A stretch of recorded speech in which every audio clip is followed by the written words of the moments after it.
Hello?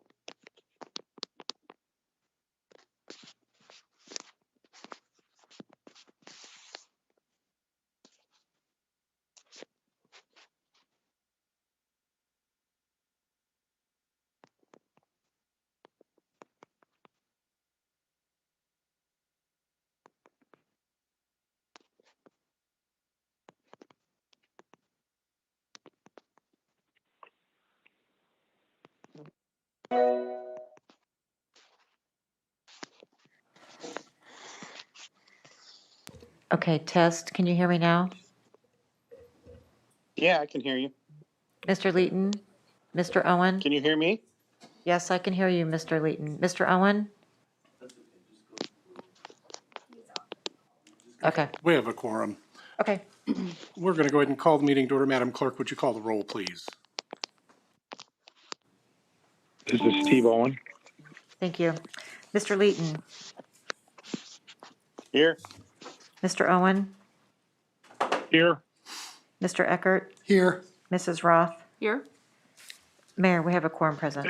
Thank you very much. There is only one item on the agenda, and that's a public hearing on a de-annexation of property. Introduce this, Mr. Burton. Thank you.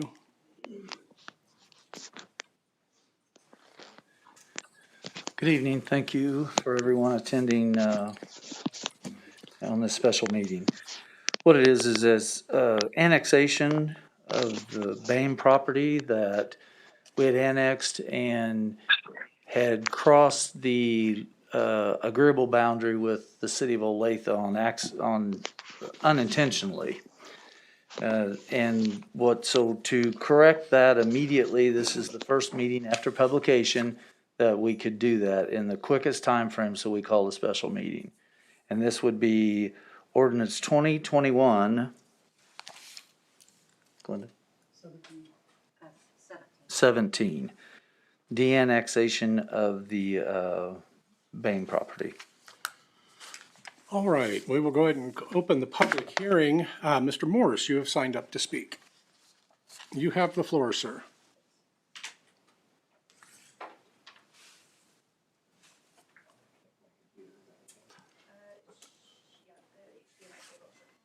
Give me just a moment to connect my computer.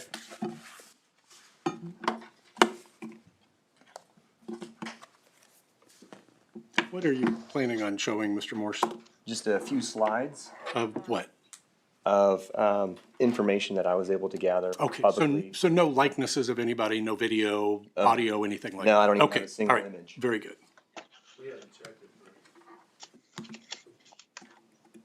You have a, We have not checked it, sir. okay. Well, Did you want to see my slides? No, it's more intruding our system and all too, but I can look at it real quick and. Okay, give it just a moment. Trying to get it brighter for you.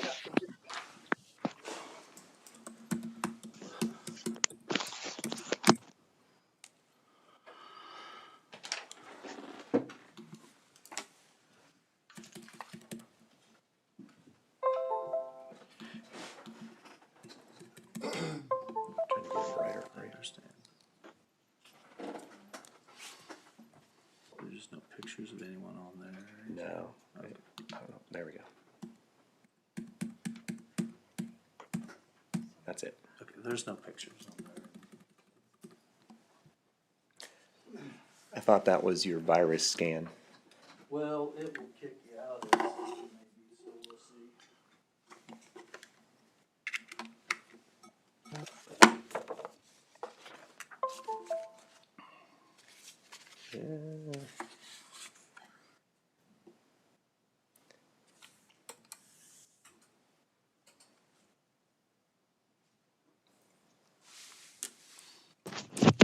Okay.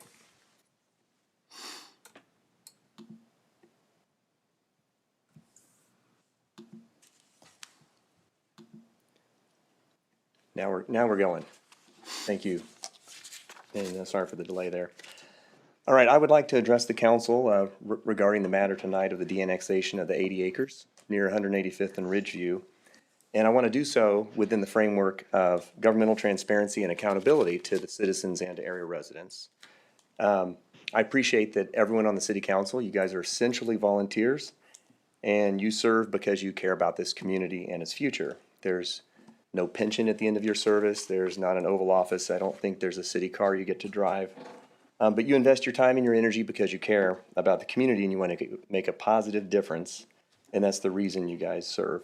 And I appreciate and respect that. The actions of this governing body can have a lasting impact on the lives of your citizens and also on area residents. And I know you take that responsibility seriously. And I think all of you would agree with the importance of transparency and accountability in government, especially with all the misinformation that's going around nowadays, and also with all of the negative publicity the city is receiving by no fault of your own recently.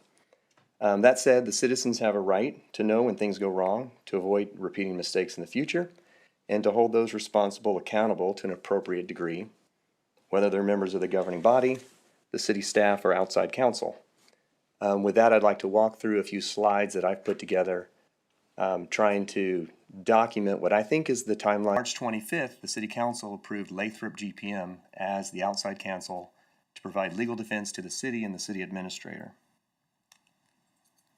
And then on March 11th, the next day, the court issued a temporary restraining order against Spring Hill prohibiting the city from engaging in activities in the order, including adopting any annexation petition for land located north of the boundary line set forth in the 2006 annexation contract.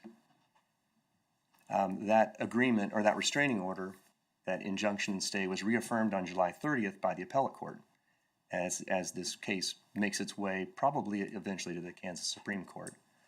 And again, it enjoined the parties, both Olathe and Spring Hill, from pursuing annexation of land beyond their respective sides of the boundary line during the pendency of the appeal. And the original filing by Olathe included the maps that were in the annexation agreement between the two cities from 2006, and which clearly show the boundary line of both Olathe and Spring Hill, and where it would stop, both going north and south.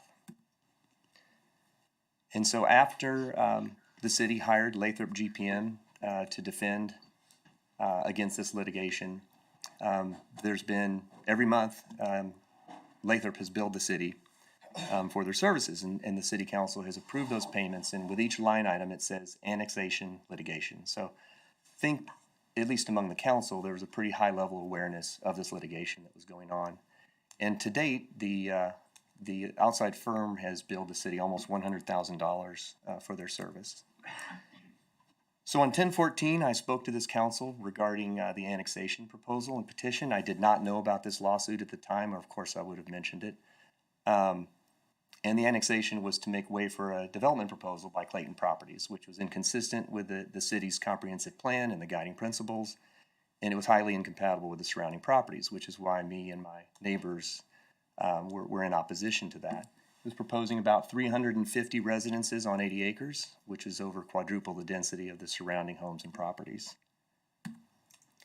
On November 4th, the Spring Hill Planning Commission was set to consider 3 rezoning applications to rezone this property to make way for the development of residential planned, residential, and then RP2 for 249 single-family homes and 42 duplexes. And myself and my neighbors, we hired Michelle Burns of Property Law Firm to help us oppose this proposed development. And that evening, I presented and Michelle Burns presented, and following our presentations, the Community Development Director asked that the agenda be revised to remove the items related to the proposed rezoning and to continue it at the next Planning Commission meeting on December 2nd, which ultimately never happened. And then following that meeting, our attorney discovered that Spring Hill was in this ongoing lawsuit with Olathe and was under a court-ordered stay and injunction not to annex any land north of the boundary line. And during the November 18th City Council special session, the council held 2 closed-door sessions with outside law firm Lathrop and Pat Burton, I assume, to discuss this, but we don't know, it wasn't in the public record. And then prior to the December 2nd follow-up Planning Commission meeting, the developer withdrew all of their applications pertaining to this property, and everything just kind of mysteriously disappeared. culminating in tonight's meeting to de-annex this land. So year to date, the city has spent nearly $100,000 on this litigation before the October 14th city council meeting. And yet still, the city council voted to approve the annexation in the disputed area, and there was no discussion. This was in spite of the city and the city staff being named in the lawsuit, and the case being on appeal since June. And obviously, it was also in defiance of the court-ordered injunction and stay, the temporary restraining order that was still in effect pending appeal, which I really find hard to believe because it is an illegal act. It's unprofessional. At some level, it's kind of unethical, and I don't think it was becoming of Spring Hill to do that. And I don't think it reflects well on our city. So the questions I have, and I've got printouts of these that I can give to you because I've got a few listed there, which I would really appreciate if the city council would answer. But I'd like to know, why did the council vote to approve the annexation north of the boundary line despite the ongoing litigation and the restraining order? I'd like to know who will be held responsible for the city's failure to comply with this court order and the time and resources wasted by both the city and the area residents as a result. And I would like to know if there be any consequences for this failure. And again, it has to be measured and appropriate. I mean, this wasn't life or death, so thankfully. But still, in business and in government, I think there needs to be a level of accountability, whether it's a failure of staff, of outside counsel, of the city attorney, or by the governing body. And then finally, I'd like to know if the city is willing to pay for our legal bills, which resulted from defending against this annexation action, which, as it turns out, was illegal and should have never occurred in the first place.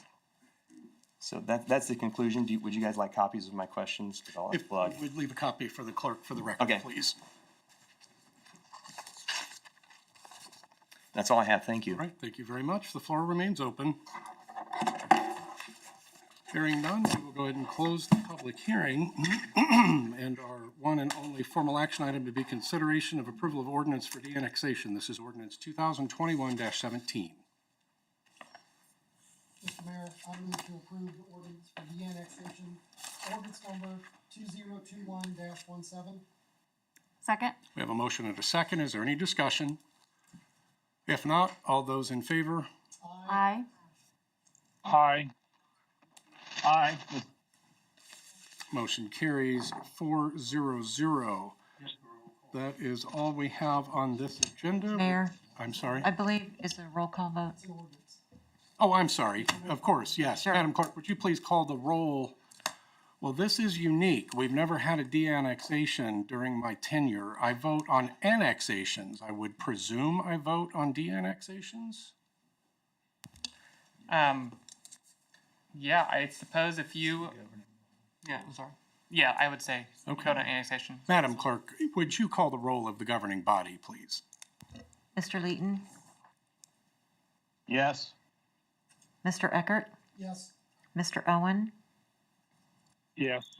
Ms. Roth, Yes. Mayor Ellis. Yes. Motion carries 5-0-0. That concludes the agenda for today. Would entertain a motion to adjourn. So moved. Second? All those in favor? Aye. Aye. We are adjourned. Thank you very much.